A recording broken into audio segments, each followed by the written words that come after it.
He halted the royal wedding with a confession no one saw coming. The grand cathedral was adorned with thousands of white roses and flickering candles, a scene of pure fairy tale splendor. Crowds outside cheered and waved flags as the royal organ began to play, its notes echoing beneath vaulted ceilings. At the altar stood Crown Prince Alexander, resplendent in a tailored military uniform, gold braid glinting on his chest. He looked every bit the picture of a fairy tale prince about to wed his princess, except for the turmoil hidden behind his composed facade. His heart thundered in his chest, each beat a painful reminder of the choice he had made.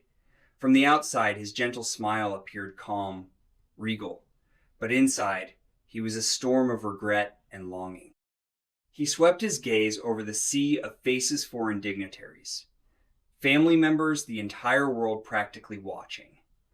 This day was meant to be the pinnacle of his duty and honor. Instead, he felt like a man marching towards his own doom. Beside him, the bride glided forward in a gown of satin and lace. Her smile was gentle and hopeful as she stepped up to join him. She was a vision of grace, Princess Helena of Valoria, from a neighboring kingdom chosen to be his wife. He should have felt lucky she was kind, beautiful, and their union promised peace between nations. But as she reached for his hand, the prince's pulse skipped with guilt. She did not know the secret he carried, the truth that shadowed his eyes even as he met her gaze. The memory of another face flashed in his mind, a warm laugh, eyes that held him like a spell. How cruel that he could see her so clearly at this very moment. It was her face, his one true love, that haunted him. Not the woman standing before him now, but the one he had left behind to fulfill this royal duty, the one whose tears still echoed in his heart. He remembered the night under the old oak tree in the palace gardens, months ago, when the moon was full and silver. He had held her then, his beloved, a commoner with a heart so noble it outshone any princess. In the quiet darkness, he whispered promises of love and devotion, vows far more sacred to him than any royal decree. But those promises had been broken. He had broken and her heart when he told her goodbye. She had begged him not to go through with a loveless marriage. He could still see the heartbreak in her eyes when he confessed that duty required him to marry another. That night, she fled from him in tears, disappearing into the shadows beyond the garden gate. He let her go, watching the woman he loved slip away as the weight of the crown pressed heavy on his shoulders.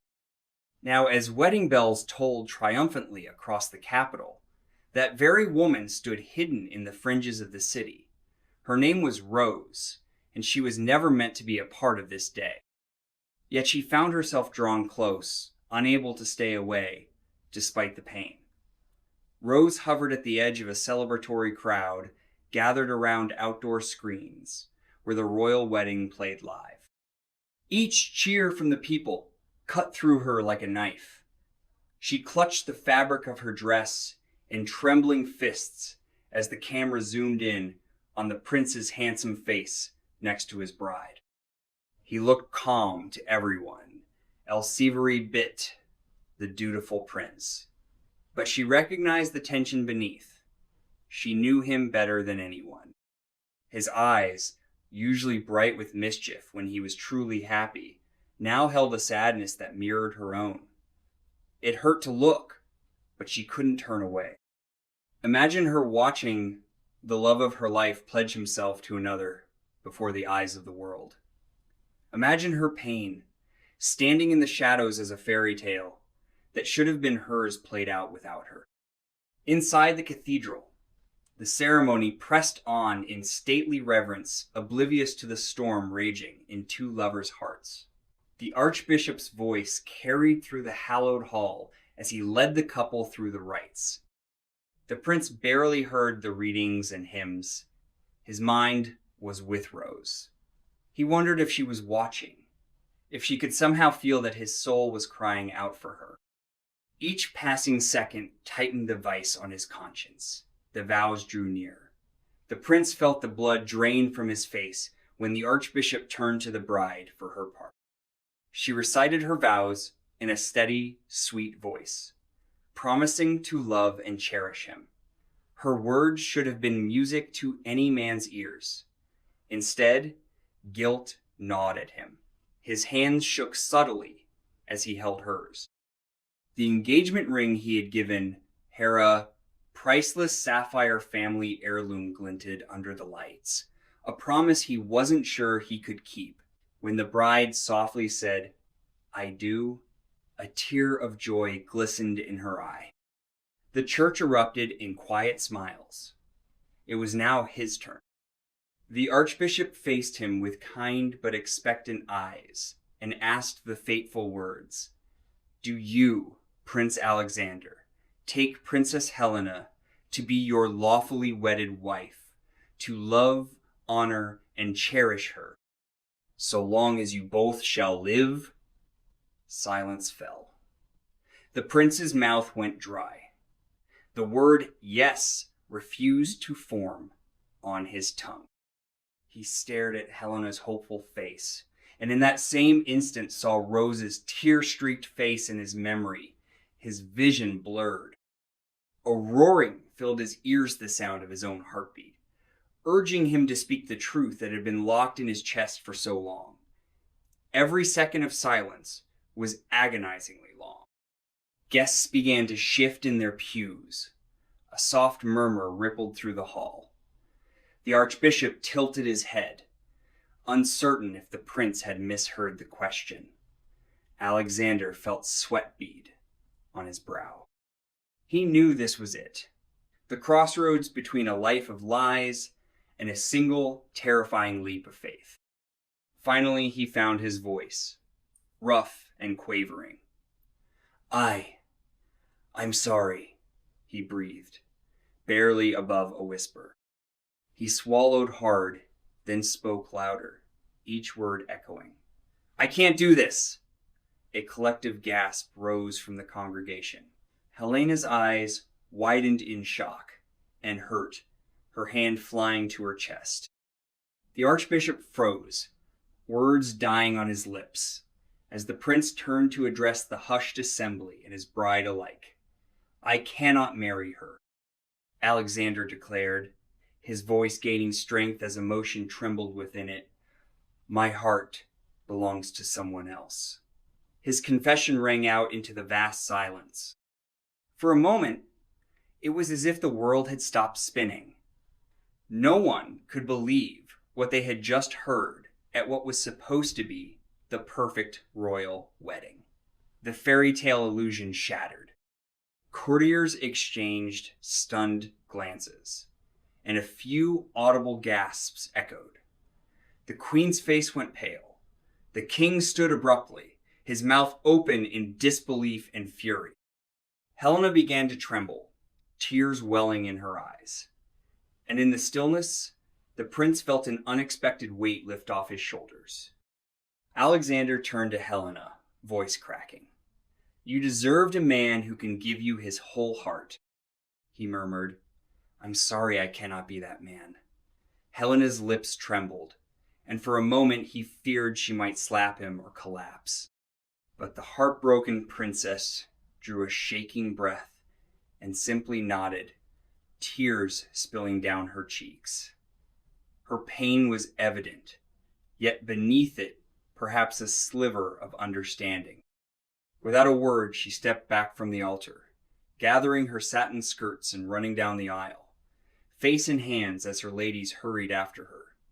Pandemonium erupted in the cathedral. The orchestra faltered to a stop. Guests stood in confusion. The king, Alexander's father, thundered, "What is the meaning of this?" From the front pew, his voice booming. Alexander met his father's livid eyes only briefly. In them, he saw the fury of a ruler betrayed, but also the fear of a father watching his legacy unravel.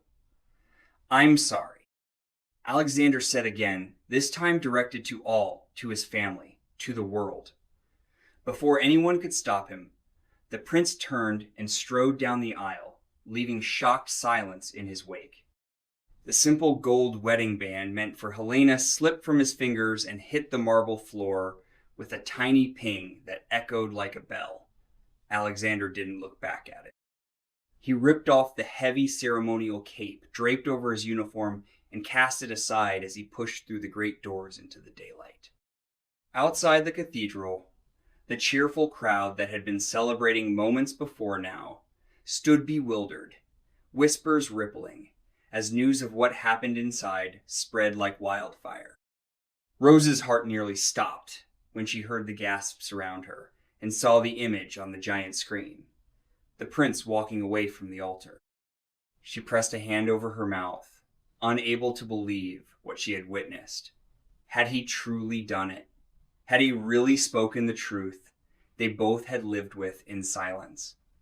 Her mind whirled. This had to be a dream or a cruel joke of hope. Around her, people murmured in confusion and shock.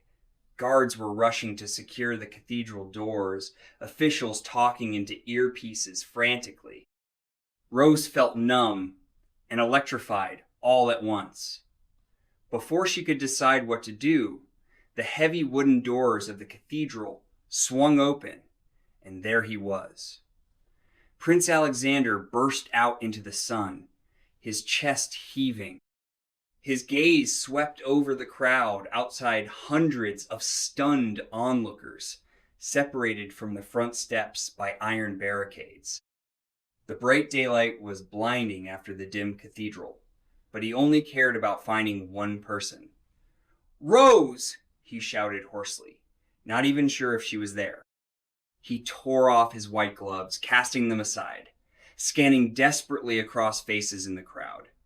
Rose felt as if the world had fallen away beneath her feet when she heard her name echo over the plaza. She pushed forward through the crowd, her heart pounding wildly. "Alex!" she cried out before she could think, using the nickname only she used in private. The crowd parted slightly as the jilted prince leapt over the barricade without hesitation and sprinted toward the voice he'd longed to hear. In seconds, he was in front of her. Rose stood there trembling, tears streaming down her face, hardly daring to breathe. Alexander reached out gently, cupping her face with shaking hands. For a moment, neither of them spoke a word. They just looked at each other, through tears disbelieving, aching, and filled with a fragile, beautiful joy. Imagine her trembling under his touch, her entire world turning right side up in an instant. Imagine the rush of hope and love after so much heartache as she gazed into the eyes of the man who had finally chosen her above all else. "Rose," he whispered, voice breaking.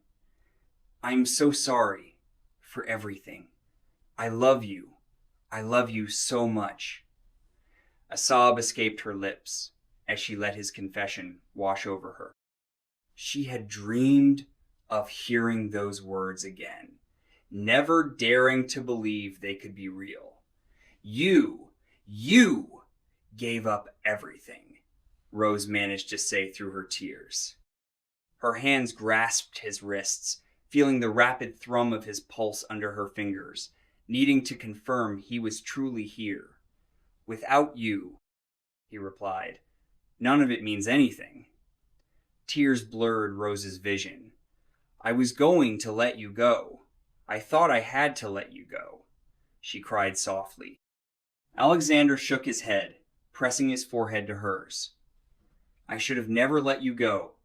Can you ever forgive me?" Rose answered by throwing her arms around him, holding him as tightly as she could.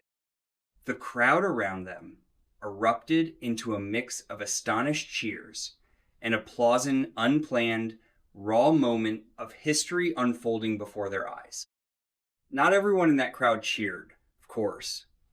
Some stood in utter shock, and some in dismay at the scandal. But in that moment, for Alexander and Rose, nothing else existed. At the top of the cathedral steps, figures appeared: royal guards, worried officials, the king himself glaring in disbelief. But Alexander did not let go of Rose.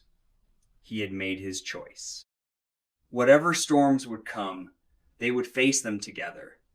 He cupped her face once more, gently wiping away her tears with his thumb. Then, in front of the whole world, the prince kissed the woman he had always loved. It was a kiss that defied every rule and tradition, a kiss that ignited a swell of cheers among many of the onlookers. At that moment, he was not a prince bound by duty or a future king. He was simply a man who had found the courage to follow his heart. And she was no longer a face in the crowd with a broken dream. She was the woman he chose, the woman he would cherish from this day forward. The tale that began as a royal wedding catastrophe turned into something far more rare and beautiful. A true love story, born from a single bold confession. If this story moved you, show your love, hit like, and subscribe for more. Your support means the world and keeps these stories alive. Thank you for listening, and remember, love always finds a way.